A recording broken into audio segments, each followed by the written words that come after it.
Hello my dear competitive aspirants, this is your Prasanna Harikrishna. మరి ఈ session లోపల మనము చాలా వెరీ ఇంపార్టెంట్ చాప్టర్ను డిస్కస్ చేయబోతున్నాము. అదేంటి అంటే విటమిన్స్ ఆర్ వైటమిన్స్ అనేటువంటి పేరుతో మనం పిలుస్తాం. ఇక్కడ నుంచి తప్పనిసరిగా మీరు ఏ కాంపిటేటివ్ ఎగ్జామ్ రాసినప్పటికీ కూడా ఈ టాపిక్ ఏదైతే ఉందో దీని నుంచి తప్పనిసరిగా క్వశ్చన్ అనేది కేంద్రీకృతం కావడం జరుగుతుంది. రైట్, సో ఒక ప్రశ్న తప్పనిసరిగా వస్తుంది. అప్పుడప్పుడు 2 నుండి 3 ప్రశ్నలు కూడా అడిగినటువంటి సందర్భాలు ఉన్నాయి ఈ టాపిక్ నుంచి. కాబట్టి చాలా ఇంపార్టెంట్. మెజారిటీ కేసెస్ లోపల విటమిన్స్ పైన క్వశ్చన్ లేకుండా క్వశ్చన్ పేపర్ తయారు కావడం అనేది జరగదు. కాబట్టి మరి ఏంటి అసలు విటమిన్స్ అనేది మనం చూద్దాము. మరి ఇప్పుడు ఇంట్రొడక్షన్ లోపల విటమిన్స్కి సంబంధించినటువంటి ఇంట్రొడక్టరీ సెషన్ లోపల ఈ విటమిన్స్ గురించి చదివే శాస్త్రాన్ని మనం సింపుల్ దట్ ఈస్ విటమినాలజీ అని చెప్పేసి అంటాం. ఏమంటామంటే vitaminology, nothing but study of vitamins అని సింపుల్ బ్రాంచ్ ఇది. మరి ఈ విటమిన్స్ ఏవైతే ఉన్నాయో దీని లోపల విటా అనేటువంటి పదానికి గ్రీక్ లాంగ్వేజ్ ఏదైతే ఉందో, సో గ్రీకు భాష లోపల విటా అనేటువంటి పదానికి అర్థం ఏంటి అంటే లైఫ్ అన్నమాట, అంటే జీవితం. ఓకే, సో లైఫ్ అంటే ఒక జీవి లోపల జీవక్రియలు సమర్థవంతంగా జరగాలి అంటే వివిధ రకాల యాక్టివిటీస్ మన బాడీ లోపల సమర్థవంతంగా జరగాలి అంటే తప్పనిసరిగా అవసరమయ్యేటువంటి పోషక పదార్థాలను మనం ఏమంటాము అంటే వైటమిన్స్ అని చెప్పేసి అంటాం. So vitamins are essential for normal metabolic activities of the living organism like human beings. Okay, కాబట్టి ఈ వైటా లేదా విటా అనేటువంటి పదానికి గ్రీకు భాష లోపల అర్థం ఏంటి? లైఫ్ అని చెప్పేసేటువంటి అర్థం. ఓకేనా, మరి ఈ విధంగా ఉండేటువంటి ఈ వైటమిన్స్ యొక్క అధ్యయనం స్టడీ అనేది ఎప్పుడు స్టార్ట్ అయింది ప్రపంచవ్యాప్తంగా అంటే 18th సెంచరీ. ఇది చాలా ఇంపార్టెంట్. 18th సెంచరీ నుంచి విటమిన్స్ పైన పరిశోధన మరియు అధ్యయనం అనేది స్టార్ట్ కావడం జరిగింది. గుర్తుపెట్టుకోండి. మరి ఇక్కడ ఈ విటమిన్స్ యొక్క ఇంపార్టెన్స్ మనకి ఎప్పుడు తెలిసింది అంటే దెర్ ఈజ్ ఎ పర్సన్. ఇక్కడ ఈ పర్సన్ చూడండి, ఎవరు ఇతను అంటే ఫంక్ అని చెప్పేసి శాస్త్రవేత్త. ఓకేనా, సో ఫంక్, కాసిమిర్ ఫంక్ అని చెప్పేసి అంటాం. కాసిమిర్ ఫంక్ అనేటువంటి శాస్త్రవేత్త ఎవరైతే ఉన్నారో సో ఇతను ఇయర్ కూడా మీరు గుర్తుపెట్టుకోవాలి 1912. నేను ఎక్కడైతే ఇయర్ కూడా మెన్షన్ చేయడం జరుగుతుందో దానిపైన కొంత కాన్సన్ట్రేట్ చేయండి. ఓకేనా, సో కాసిమిర్ ఫంక్ అనేటువంటి శాస్త్రవేత్త విటమిన్స్ పైన 1912 లోపల రీసెర్చ్ చేయడం జరిగింది. మరి ఏం చేస్తున్నాడు ఇతను అంటే సో ఇతను జపాన్ సేలర్స్ ఎవరైతే ఉన్నారో, సో జపాన్ నావికులు ఎవరైతే ఉన్నారో, సో నావికులు అంటే పడవల లోపల బోట్స్ లోపల ట్రావెల్ చేసే వాళ్ళను మనం ఏమంటాము సెయిలర్స్ అని చెప్పేసి అంటాం. సో జపాన్ సేలర్స్ ఎవరైతే ఉన్నారో సో వీరికి ఏదైతే తవుడు ఉంటుందో బ్రాన్ అని చెప్పేసి అంటాం. తవుడు అంటే layer, outer layer of the grains. So outer layer of the grains ఏదైతే ఉందో అంటే మనకు వరి కానీ గోధుమ కానీ ఏవైతే ఉన్నాయో వాటి పైన ఉండేటువంటి లేయర్ ఉంటుంది కదా, పొట్టు, దాని పొర. ఈ పొరను మనం అవుటర్ లేయర్ అని చెప్పేసి అంటాం. ఈ అవుటర్ లేయర్ను తీసుకోకపోవడం వల్ల ఎవరైతే ప్రయాణికులు ఉన్నారో, నావికులు ఎవరైతే ఉన్నారో సో వీరికి ఒక వ్యాధి రావడం జరిగింది. ఆ వ్యాధి పేరు ఏంటి అంటే సో బెరిబెరీ అని చెప్పేసి గుర్తుపెట్టుకోవాలి. రైట్, సో బెరిబెరీ అనేటువంటి వ్యాధి జపాన్ నావికుల లోపల ఈ వ్యక్తి సో కాసిమిర్ ఫంక్ అనేటువంటి శాస్త్రవేత్త ఐడెంటిఫై చేయడం జరిగింది. మరి ఎందుకు వచ్చింది ఈ వ్యాధి అంటే ఒక పదార్థం లోపం. ఏంటి ఆ పదార్థము? Outer layer of the grains. మనకు ఏవైతే మనకు బియ్యం ఉంది అంటే బియ్యం అంటే వరి కానీ గోధుమలు కానీ ఇట్లాంటి గ్రెయిన్స్ ఏవైతే ఉన్నాయో సో వాటి పైన ఉండేటువంటి పొర కంప్లీట్గా వాళ్ళు తినకపోవడం వల్ల వాళ్ళకు ఒక వ్యాధి వచ్చిన దాని పేరు ఏంటి? బెరిబెరీ. మరి ఈ పొర లోపల ఏముంటుంది అని చెప్పేసి ఇతను రీసెర్చ్ చేయడం జరిగింది. అదేవిధంగా సో ఇతను రీసెర్చ్ చేసి ఈ బెరిబెరీకి సంబంధించినటువంటి ఏదైతే కాన్సెప్ట్ ఉందో రైట్, దానికి ప్రధాన కారణము B1 vitamin that is thiamine అని చెప్పేసి. ఓకే, సో B1 వైటమిన్ మనం టెక్నికల్గా ఏ పేరుతో పిలుస్తాము? థయమిన్ అనేటువంటి పేరుతో మనం పిలుస్తాము. So B1 vitamin is the causative factor or causative vitamin for beriberi అని చెప్పేసి ప్రపంచానికి తెలియజెప్పడం జరిగింది. అదేవిధంగా ఇంపార్టెంట్ ఆస్పెక్ట్ ఏంటి అంటే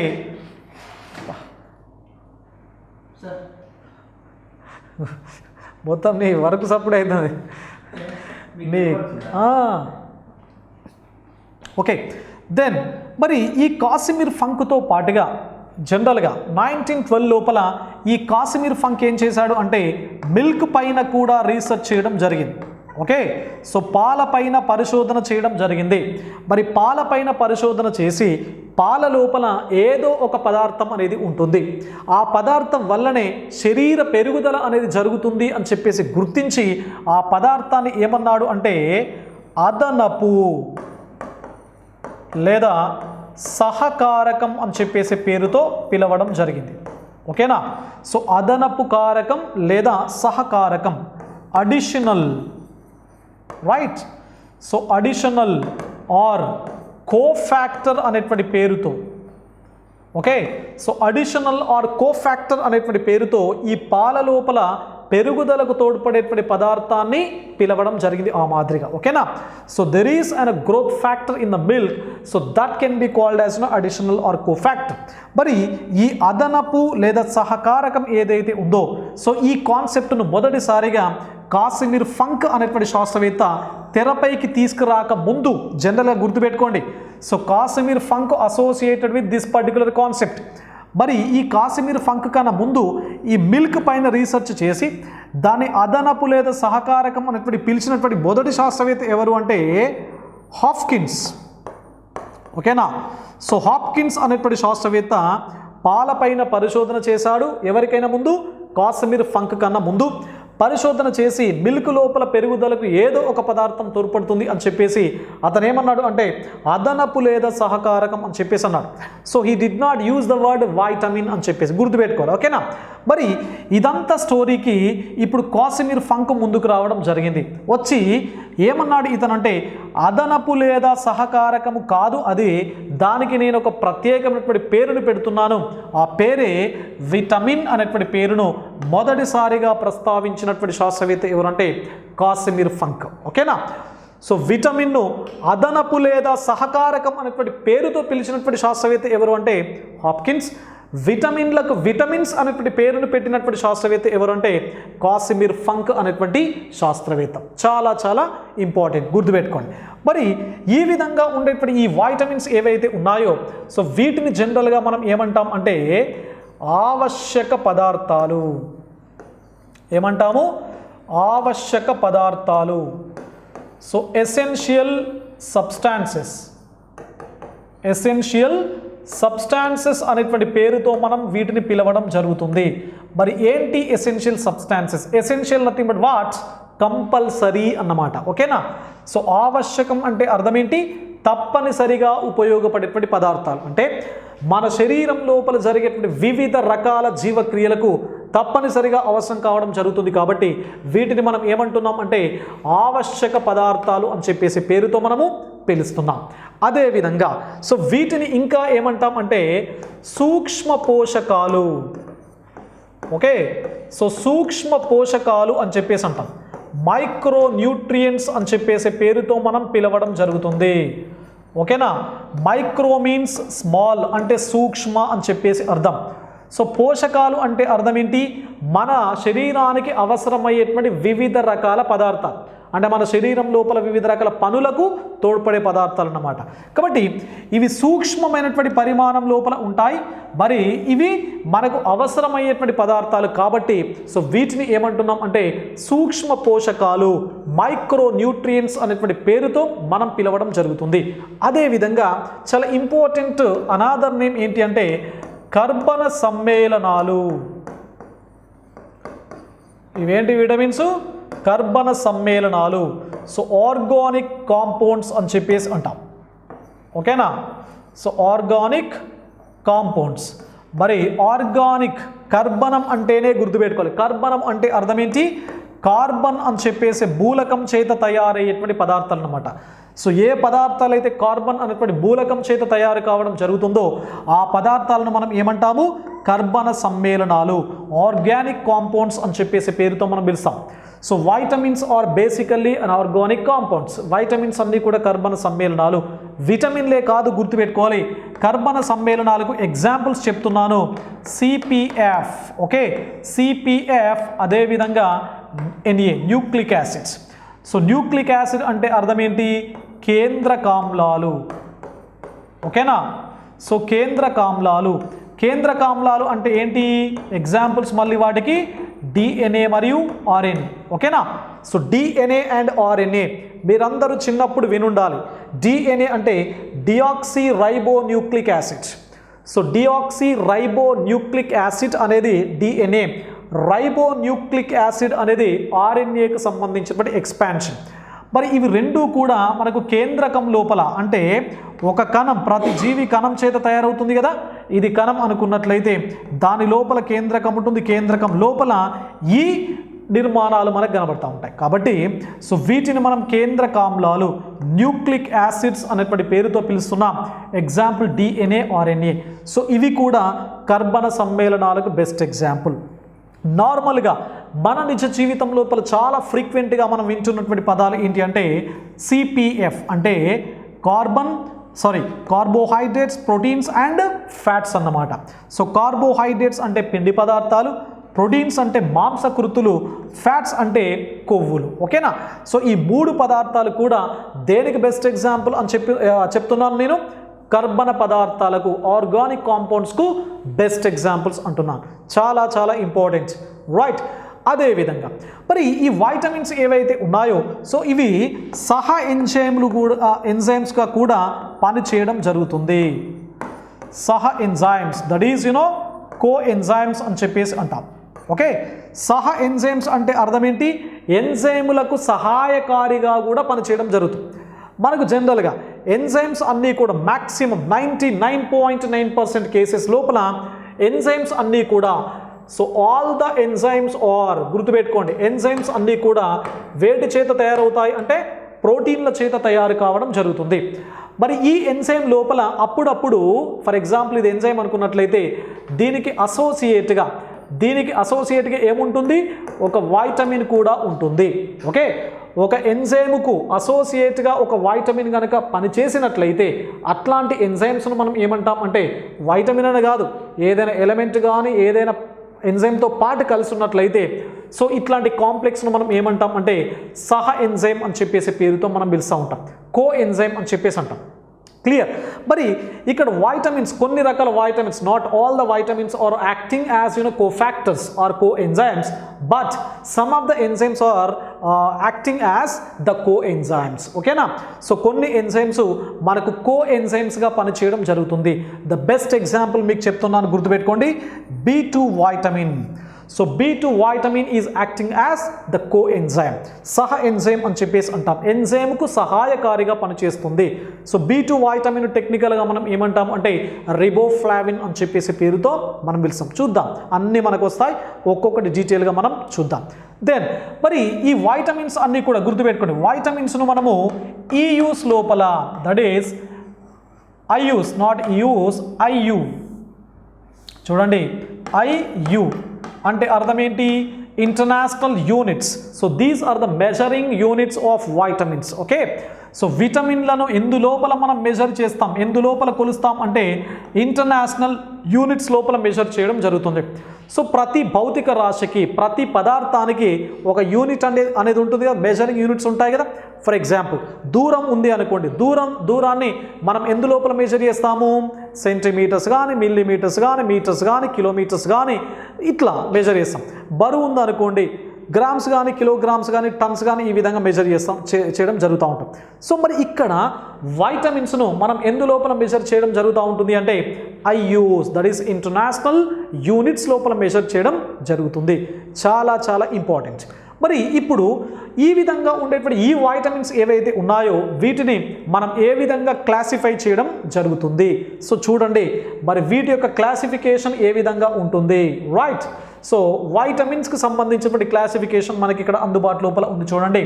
సో క్లాసిఫికేషన్ ఆఫ్ వైటమిన్స్ మరి ఏ విధంగా ఉంటుంది classification? Just have a look, ఒకసారి మీరు చూడండి, రైట్. ఓకే, సో మరి ఈ క్లాసిఫికేషన్ చూసినట్లయితే so this is about vitamins. So vitamins are classified into 2 major categories. ఒకటి ఫ్యాట్ సాల్యుబుల్. ఫ్యాట్ సాల్యుబుల్ అంటే అర్థం ఏంటి? కొవ్వుల లోపల కరిగేటువంటి విటమిన్స్. ఓకేనా? కొవ్వుల లోపల కరిగే విటమిన్స్ ఫ్యాట్ సాల్యుబుల్ వైటమిన్స్ అని చెప్పేసి ఒకటి. రెండవది వాటర్ సాల్యుబుల్ వైటమిన్స్ అంటే అర్థం ఏంటి? నీటి లోపల కరిగేటువంటి విటమిన్స్. ఓకే, కొన్ని రకాల వైటమిన్స్ అనేవి నీటి లోపల కరగడం జరుగుతుంది, కొన్ని కొవ్వుల లోపల కరగడం జరుగుతుంది. గుర్తుపెట్టుకోవాలి, చాలా ఇంపార్టెంట్. ఇప్పుడు మీకు ఒక మంచి క్లారిటీ ఇస్తున్నాను. ఈ క్లారిటీ పైన గతం లోపల చాలా సందర్భాల లోపల ప్రశ్నలు రావడం జరిగింది. మరి ఈ కొవ్వుల లోపల కరిగేటువంటి వైటమిన్స్ ఏవైతే ఉన్నాయో ఏంటి అసలు అంటే, మనం ఆహార పదార్థాన్ని తీసుకోవడం జరిగింది. ఫర్ ఎగ్జాంపుల్, ఈ విధంగా మానవుని యొక్క జీర్ణాశయం అనేది ఉన్నది ఇట్లా. సో ఈ విధంగా మొత్తం కూడా ఇట్లా పేగులు ఉన్నాయి, రైట్? సో మనం ఈ విధంగా ఆహారాన్ని తీసుకోవడం జరిగింది. తీసుకున్న ఆహారం ఈ విధంగా ట్రావెల్ అవుతూ అవుతూ అవుతూ ఇది జీర్ణాశయం నుండి పేగుల లోపలికి వెళ్ళి సో జీర్ణం అయినటువంటి ఆహారం ఏదైతే ఉందో అందులోపల ఉండేటువంటి కొన్ని రకాల వైటమిన్స్ ఏవైతే ఉన్నాయో సో వీటిని ఏం చేస్తుంది అంటే మన పేగులు కంప్లీట్గా అబ్జార్బ్ చేస్తూ ఉంటాయి.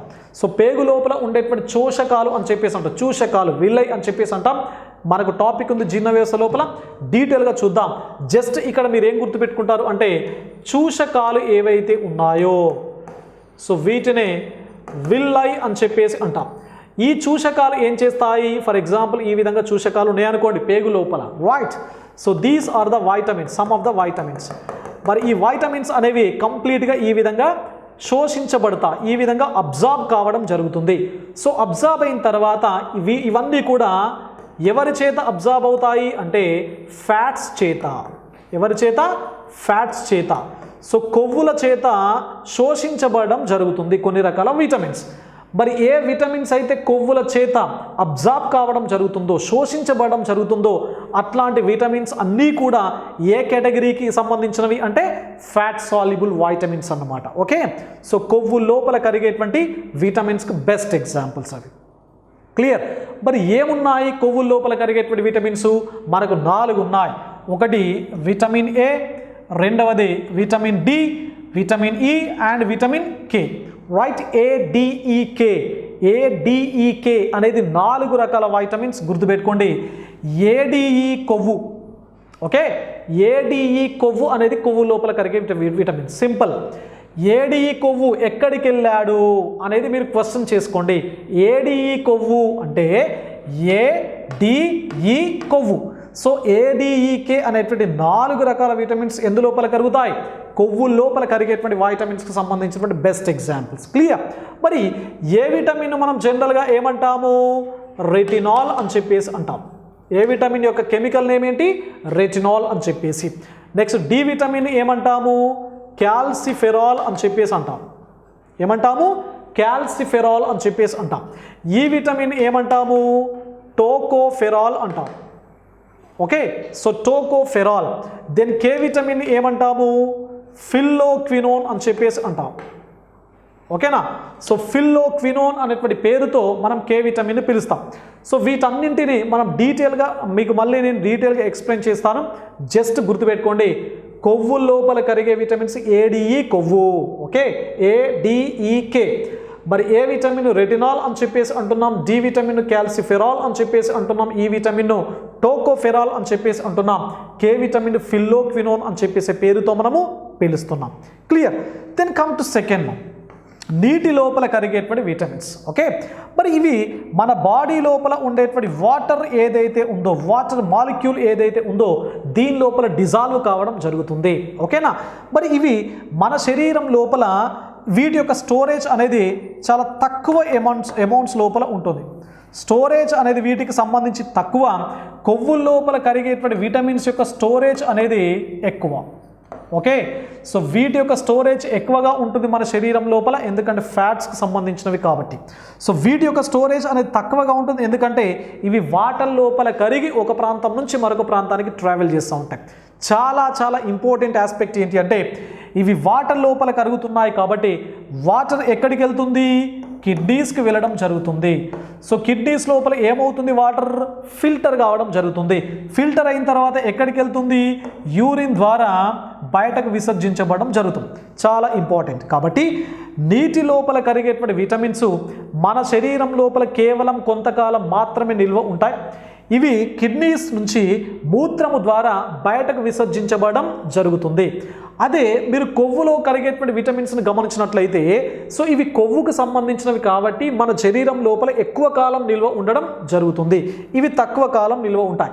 ఇది వెరీ వెరీ ఇంపార్టెంట్, గుర్తుపెట్టుకోవాలి. ఓకే, మరి ఇప్పుడు నీటి లోపల కరిగేటువంటి విటమిన్స్ను మనం మేజర్గా 2 రకాలుగా క్లాసిఫై చేయడం జరుగుతుంది. సో మొదటిది ఏంటి అంటే ఇది చూడండి. సో ఇక్కడ వాటర్ సాల్యుబుల్ వైటమిన్స్, నీటి లోపల కరిగే విటమిన్స్ ఏంటివి, ఒకటి B complex, non B complex, B complex. ఓకేనా. సో నాన్ బి కాంప్లెక్స్ అంటే అర్థం ఏంటి, బి కాంప్లెక్స్ కాని విటమిన్స్. ఏమున్నది, కేవలం ఒకే ఒక vitamin, that is vitamin C. Okay, so vitamin C అనేది ఏ కేటగిరీకి సంబంధించినటువంటి విటమిన్, నాన్ బి కాంప్లెక్స్ అంటే బి కాంప్లెక్స్ విటమిన్ కానిది అన్నట్టు లెక్క. రెండవ కేటగిరీ ఏంటి, బి కాంప్లెక్స్. మరి ఈ బి కాంప్లెక్స్ వైటమిన్స్ లోపల 2 రకాలు ఉన్నాయి మళ్ళీ. ఒకటి ఎనర్జీ రిలీజింగ్ వైటమిన్స్, రెండవది హిమోపోయిటిక్ ఆర్ హెమాటోపోయిటిక్ వైటమిన్స్ అని చెప్పేసి. ఓకేనా. ఇక్కడ మీకు సింపుల్, ఎనర్జీ రిలీజ్ అంటే శక్తిని ఉత్పత్తి చేయడం లోపల ముఖ్య పాత్ర పోషించడం జరుగుతుంది. రెండవది హెమాటోపోయిటిక్, సింపుల్. పోయిటిక్ అంటే అర్థం ఏంటి అంటే ప్రొడక్షన్. పోయిటిక్ అంటే అర్థం ఏంటి, ప్రొడక్షన్ అంటే ఉత్పత్తి. ఏం ఉత్పత్తి అట, హెమా ఆర్ హెమాటో. మీకు హెమా ఆర్ హెమాటో అనేటువంటి పదం ఎప్పుడు వచ్చినా ఎక్కడొచ్చినా గుర్తుపెట్టుకోవాలి. So Hema are హెమాటో indicates blood, రక్తం. ఓకేనా. సో హెమాటోపోయిటిక్ అని చెప్పేసి అంటున్నాం కదా. హెమాటో లేదా హెమా అనేటువంటి పదానికి అర్థం ఏంటి అంటే బ్లడ్. నెక్స్ట్ పోయిటిక్ అనేటువంటి పదం వస్తే అర్థం ఏంటి, ప్రొడక్షన్ అంటే అర్థం ఏంటి, రక్త ఉత్పత్తి లోపల ముఖ్య పాత్ర పోషించేటువంటి వైటమిన్స్ అన్నమాట. ఓకే, సో కాబట్టి మీకు హెమా అనే పదం, హెమాటో అనే పదం ఎక్కడొచ్చినా ఏం గుర్తుపెట్టుకుంటారు, బ్లడ్. కాబట్టి బ్లడ్, స్టడీ ఆఫ్ బ్లడ్ ఏంటి, హెమటాలజీ. ఓకే, రక్తము గురించి చదివే శాస్త్రాన్ని మనం ఏమంటాము, హెమటాలజీ అనేటువంటి పేరుతో పిలుస్తాం. హెమా అంటే ఏం చెప్పాను, బ్లడ్. మరి రక్తం ఎర్రగా ఉండడానికి కారణమైనటువంటి ఆ వర్ణకాన్ని మనం ఏమంటాము, haemoglobin. Okay, haema or haemo or haemata ఇవన్నీ కూడా మనకు దేన్ని ఇండికేట్ చేస్తాయి, బ్లడ్ని ఇండికేట్ చేయడం జరుగుతుంది. క్లియర్, చాలా చాలా ఇంపార్టెంట్. మరి ఇప్పుడు ఎనర్జీ రిలీజింగ్ లోపల ఏమున్నాయి, ఒకటి B1 దట్ ఈస్ థయామిన్ అని చెప్పేసి అంటున్నాం, ఇంపార్టెంట్. రిబోఫ్లావిన్ దీన్ని ఏమంటున్నాం, B2 వైటమిన్ అంటున్నాం. Niacin B3, pyridoxine B6, biotin B7, pantothenic acids B5. Okay, so ఇవన్నీ కూడా మనకు ఏది, ఎనర్జీ రిలీజింగ్ బి కాంప్లెక్స్ వైటమిన్స్కి సంబంధించినటువంటి బెస్ట్ ఎగ్జాంపుల్స్. దెన్ హెమాటోపోయిటిక్ 2 ఉన్నాయి, ఒకటి B9, B12. B9ని ఏమంటున్నాము, ఫోలిక్ యాసిడ్ అని చెప్పేసి అంటున్నాం. B12ని ఏమంటున్నాం, సయనకోబాలమిన్ అని చెప్పేసి అంటున్నాం. ఓకే, సో సయనకోబాలమిన్ అంటే B12, ఫోలిక్ యాసిడ్ అంటే B9. సో B5 అంటే ప్యాంటోథెనిక్ యాసిడ్, B7 అంటే బయోటిన్, దెన్ B6 అంటే పైరిడాక్సిన్, B5 అంటే ప్యాంటోథెనిక్ యాసిడ్, B3 అంటే నియాసిన్, B2 అంటే రిబోఫ్లావిన్, B1 అంటే థయామిన్ అని చెప్పేసి. ఓకేనా. సో ఇవన్నీ కూడా మనకు కంప్లీట్గా వైటమిన్స్కి సంబంధించినటువంటి క్లాసిఫికేషన్. ఓకే, సో ఇది చాలా చాలా చాలా ఇంపార్టెంట్. ఇక్కడ నుంచి మనకు క్వశ్చనింగ్ అనేది ఉంటుంది అనేటువంటి విషయాన్ని గమనించాలి. క్లియర్. ఇప్పుడు మనకు ఒక్కొక్క విటమిన్ మనం డీటెయిల్గా చూద్దాము. సో అందులోపల మొదటిది ఏంటి, ఫ్యాట్ సాల్యుబుల్ వైటమిన్స్ లోపల first vitamin that is vitamin A. Right, మరి ఏంటి అసలు వైటమిన్ ఏ అనేది చూద్దాము. సో మరి వైటమిన్ ఏ,